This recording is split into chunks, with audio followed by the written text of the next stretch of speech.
നരേന്ദ്രമോദിക്കും അദ്ദേഹത്തിൻ്റെ അത്യുത്തമ സുഹൃത്ത് ഗൗതം അദാനിക്കുമെതിരെ ഇന്ത്യൻ പാർലമെൻറ്റിൽ ആഞ്ഞടിച്ച പ്രിയകരിയായ മൗവ മൊയ്ത്രയെ ആരോപണങ്ങൾ ഉന്നയിച്ച് ലോക്സഭയിൽ നിന്ന് പുറത്താക്കിയ കാര്യം നമ്മൾ ഈ വേദിയിൽ ചർച്ച ചെയ്തതാണ്. ആ സംഭവത്തിനെതിരെ ഇവർ സുപ്രീം കോടതിയെ സമീപിച്ചു എങ്കിലും ഇടക്കാല ഉത്തരവൊന്നും കിട്ടിയില്ല. സുപ്രീം കോടതി അതിൽ ബന്ധപ്പെട്ട ആളുകളുടെ വാദം കേൾക്കാൻ വേണ്ടി വളരെ അകലെയുള്ള ഒരു ഡേറ്റിലേക്ക് മാറ്റിവെച്ചു. അപ്പോഴത്തേക്കും തെരഞ്ഞെടുപ്പ് പ്രഖ്യാപിക്കും, ഈ പാർലമെൻറ്റ് തന്നെ അപ്രസക്തമാകും. പിന്നീട് തെരഞ്ഞെടുപ്പിൽ ഇവർ പശ്ചിമ ബംഗാളിൽ നിന്ന് മത്സരിക്കും എന്ന് പ്രഖ്യാപിച്ചിട്ടുണ്ട്. അവർക്ക് സീറ്റ് ഉറപ്പാണ് എന്ന് മമതാജിയും പറഞ്ഞിട്ടുണ്ട്. അപ്പോൾ അടുത്ത പാർലമെൻറ്റിൽ ഇവർ തമ്മിൽ വീണ്ടും ഏറ്റുമുട്ടും എന്ന് നമുക്ക് പ്രതീക്ഷിക്കാം. ഏതായാലും സുപ്രീം കോടതിയിൽ നിന്ന് ഉത്തരവൊന്നും കിട്ടിയില്ല എന്ന സാഹചര്യത്തിൽ ഇവരോട് താമസിക്കുന്ന എം പിമാരുടെ വീട് ഒഴിഞ്ഞു കൊടുക്കാനായിട്ട് ആവശ്യപ്പെട്ടു. അതിനെതിരെ അവർ ഡൽഹി ഹൈക്കോടതിയെ സമീപിച്ചു. ഡൽഹി ഹൈക്കോടതി ആ കേസ് ഫയലിൽ സ്വീകരിക്കുക പോലും ചെയ്യാതെ തള്ളിക്കളഞ്ഞു. അതേ തുടർന്ന് മൗവ മൊയ്ത്ര ആ ഒരു ഔദ്യോഗിക വസതിയിൽ നിന്ന് ഇറങ്ങിപ്പോകുന്ന ദൃശ്യം ചില ദേശീയ മാധ്യമങ്ങളിൽ കാണുകയുണ്ടായി. മൗവ മൊയ്ത്ര മുടി അഴിച്ചിട്ടിട്ടാണ് പോയിട്ടുള്ളത്. ഇനി ദ്രൗപതിയെ പോലെ തിരിച്ചു വന്നതിന് ശേഷമേ മുടി കെട്ടുകയുള്ളൂ എന്ന് വേണം നമുക്ക് വിചാരിക്കാൻ. ആ ഉഗ്രമായ ശപഥം ചെയ്തിട്ടാണ് അവർ പാർലമെൻറ്റിൽ നിന്ന് ഇറങ്ങിപ്പോയത്. അതുപോലെ തന്നെ ശപഥം ചെയ്തിട്ടാണ് ഔദ്യോഗിക വസതിയിൽ നിന്നും ഇറങ്ങിപ്പോയിട്ടുള്ളത്. സത്യം പറഞ്ഞാൽ ഇതൊരു ഒറ്റപ്പെട്ട സംഭവമാണെന്ന് നമുക്ക് വിചാരിക്കാൻ പറ്റിയില്ല. ഇതുപോലെ ഉള്ള പൗരാവകാശ പ്രവർത്തകർക്ക് അല്ലെങ്കിൽ രാഷ്ട്രീയ പ്രവർത്തകർക്ക് നേരെയുള്ള ഭരണകൂട അതിക്രമങ്ങൾ ലോകത്തിൻ്റെ നാനാഭാഗത്തും വർദ്ധിച്ചുകൊണ്ടിരിക്കുകയാണ്. ഈ പ്ലാറ്റ്ഫോമിൽ തന്നെ കഴിഞ്ഞ ദിവസം പറഞ്ഞ ഒരു കാര്യം നിങ്ങൾ ഓർമ്മിക്കുന്നുണ്ടാവും എന്ന് വിചാരിക്കും. അത് അമേരിക്കയിലെ പെൻസിൽവാനിയ യൂണിവേഴ്സിറ്റിയിലും വിഖ്യാതമായ ഹാർവാർഡ് യൂണിവേഴ്സിറ്റിയിലും പലസ്തീൻ അനുകൂല നിലപാട് സ്വീകരിച്ചതിനെ തുടർന്ന് അല്ലെങ്കിൽ യഹൂദ വിഭാഗത്തിൽപ്പെട്ടവർക്ക് അത്ര തന്നെ സന്തോഷകരമല്ലാത്ത ഒരു നിലപാട് സ്വീകരിച്ചതിനെ തുടർന്ന് ഈ രണ്ട് പ്രധാനപ്പെട്ട സർവകലാശാലകളിലെയും പ്രസിഡന്റുമാർക്ക്, രണ്ടുപേരും വനിതകളാണ്, സ്ഥാനമൊഴിയേണ്ടി വന്നുപോയ സംഭവമാണ്. ഹാർവാർഡിൽ അത് കുറേ കൂടി കഠിനമായിരുന്നു. കാരണം ഈ വിഷയം മാത്രമല്ല, ഇങ്ങനെ ഒരു വിഷയമുണ്ടായി. കോൺഗ്രസിൻ്റെ കമ്മിറ്റി അന്വേഷണം നടത്തി.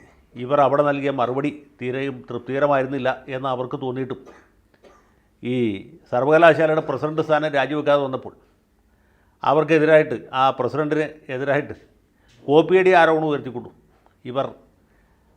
അവരുടെ ഗവേഷണ പ്രബന്ധങ്ങളിൽ നല്ലൊരു ഭാഗം കോപ്പിയടിയാണ്. ഇവരവിടുത്തെ ഒരു ദീപ നിഷാന്താണ് എന്ന് വരുന്ന ആരോപണം. അതേ തുടർന്ന് അവർ രാജിവെക്കേണ്ടതായിട്ട് വന്നു. ആ വിഷയം നമ്മളിലൂടെ ചർച്ച ചെയ്തതാണ്. ഇപ്പോൾ അത് അമേരിക്കയിലെ ബോസ്റ്റണിലാണ് ഈ ഹാർവാർഡ് യൂണിവേഴ്സിറ്റി. ഇപ്പോൾ അവിടുത്തെ സംഭവം ന്യൂസിലാൻഡിൽ നിന്നാണ് റിപ്പോർട്ട് ചെയ്യപ്പെട്ടത്. നമ്മുടെ മാധ്യമങ്ങളിൽ തീരെ കണ്ടില്ല.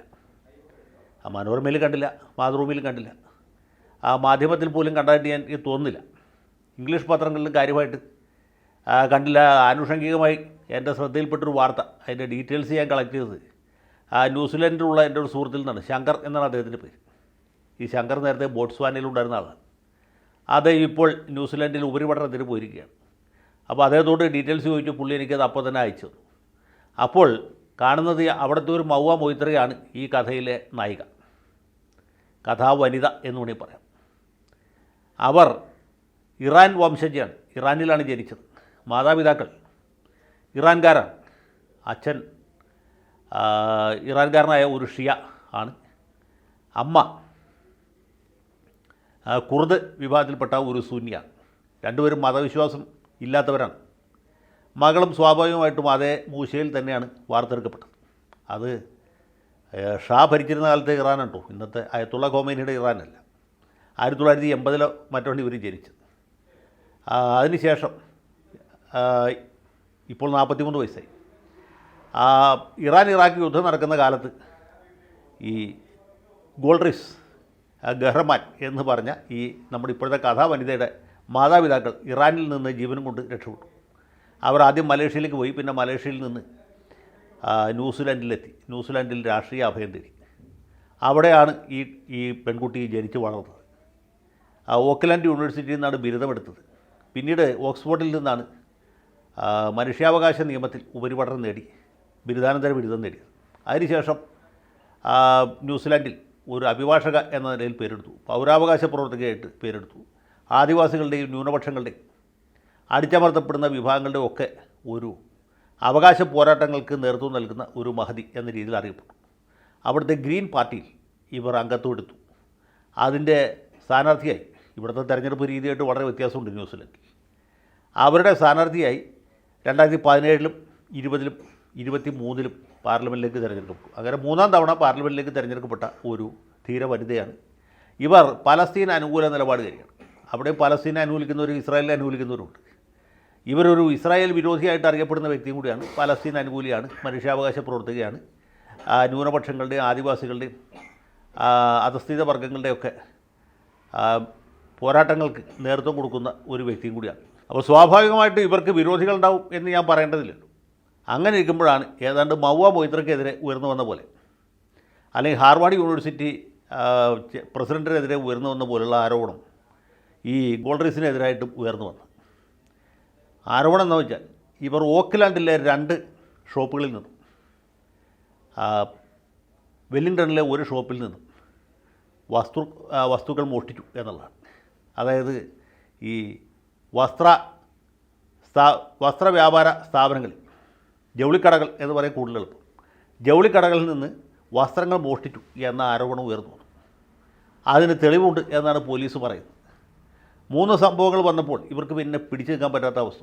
രാഷ്ട്രീയ പാർട്ടി, എതിർ പാർട്ടിക്കാർ ഇത് വലിയ വിഷയമാക്കി ഉയർത്തിക്കൊണ്ടു. അതിനെ തുടർന്ന് ഗോൾഡ്രിസ് ഗഹർമാൻ എന്ന് പറഞ്ഞ ഈ ധീരവനിത ന്യൂസിലൻഡ് പാർലമെൻറ്റിൽ നിന്ന് രാജിവെച്ചു എന്നുള്ളതാണ് ഏറ്റവും പുതിയ വാർത്ത. ഞാനിത് പറഞ്ഞത് ഈ മനുഷ്യാവകാശ പ്രവർത്തകർക്കെതിരായിട്ട്, അല്ലെങ്കിൽ ന്യൂനപക്ഷങ്ങളുടെയും ആദിവാസികളുടെയും ക്ഷേമത്തിന് വേണ്ടി പോരാടുന്ന ആളുകൾക്ക്, പാലസ്തീൻ അനുകൂലികൾക്ക് നേരിടുന്ന വലിയൊരു പ്രശ്നം ഇതാണ്. എന്തെങ്കിലും തൊടുന്യായങ്ങളൊക്കെ കണ്ടുപിടിച്ച് തീരെ അപ്രസക്തമായ അല്ലെങ്കിൽ നിസാരമായ കുറ്റാരോപണങ്ങൾ ഉയർത്തി അവരെ ഏതൊക്കെ രീതിയിൽ തേജോവധം ചെയ്യും എന്ന് നമുക്ക് ആർക്കും പറയാൻ പറ്റില്ല. ഇത് നമ്മുടെ നാട്ടിലെ മാധ്യമങ്ങളിൽ വാർത്തയായിട്ട് വന്നില്ല എന്നുള്ളത് വളരെ പ്രധാനപ്പെട്ട ഒരു കാര്യമാണ്. ഈ വിഷയം ചർച്ച ചെയ്യപ്പെടേണ്ട ഒന്നാണ്.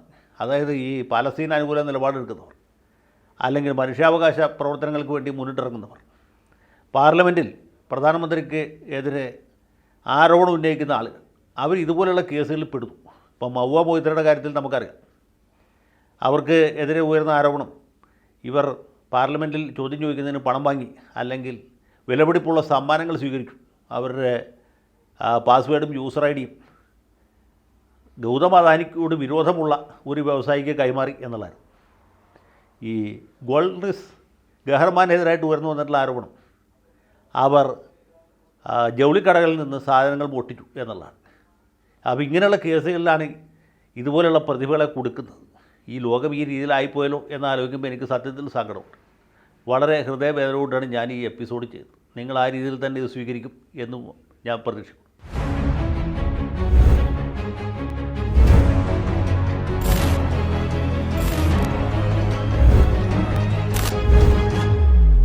കൂടുതൽ വാർത്തകളും വിശേഷങ്ങളും നിങ്ങളിലേക്ക് എത്താൻ ABC മലയാളം സബ്സ്ക്രൈബ് ചെയ്യുക, ബെൽ ബട്ടണും അമർത്തുക.